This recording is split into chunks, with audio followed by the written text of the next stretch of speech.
এখানে আমরা রেগুলার কাজ করি 2012 সাল থেকে। ধরেন যে স্কয়ার ফার্মাসিউটিক্যাল, একবারে তৈরি করা র মেটেরিয়াল থাকে, 100 গ্রাম র মেটেরিয়ালের দাম 1 কোটি টাকা ট্যাক্স দিই আমরা।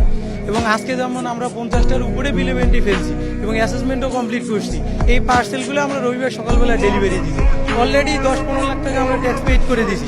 এখানে ধরেন ফুড সাপ্লিমেন্ট আছে, কেমিক্যালের সরাসরি তৈরি করা র মেটেরিয়াল আছে, আপনার ব্যাটারি আছে, আপনার কমার্শিয়াল আইটেম আছে, ফুড সাপ্লিমেন্ট আছে, তারপর গার্মেন্টস আইটেম আছে, তারপর হচ্ছে লুব্রিকেন্ট অয়েল আছে, গ্রিজ আছে, নভিয়ারের এমার্জেন্সি মোটর আছে, বড় বড় টেক্সটাইলের ধরো ছোট ছোট পার্টস আছে যেটা ইমার্জেন্সি এক্সপোর্ট কাম ইম্পোর্ট হয়ে আসে, যেটার কারণে কোটি কোটি টাকা টেক্সটাইল মেশিন করে আছে। ভাই এখানে আমরা সচরাচর ট্যাক্স দিই।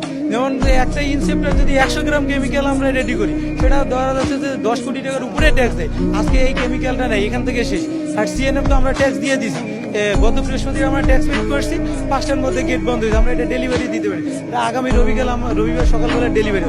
এই পণ্যটা এখন কোথায় পাবো? আমার যতটুকু ধারণা, বাংলাদেশের যতগুলো অগ্নিকাণ্ড হয়েছে, যত ক্ষয়ক্ষতি হয়েছে, তার সবচেয়ে বেশি ক্ষয়ক্ষতি এই এয়ারপোর্ট থেকে হবে।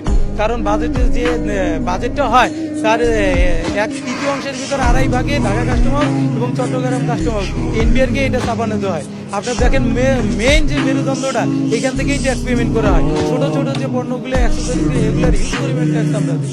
তাহলে আমরা কোথা থেকে পাবো দাদা ভাই? এগুলো আমরা যেমন সিএনএফ লক্ষ লক্ষ কোটি কোটি টাকার ট্যাক্স দিয়ে পেড করছি, এগুলো নিতে পারবো না। সেরকম ইম্পোর্টার হাজার হাজার কোটি কোটি টাকা এই সিএনএফকে দেয়, এরাও দিতে পারবে। এটা কোথা থেকে দিবে আপনি বলেন? Thank you.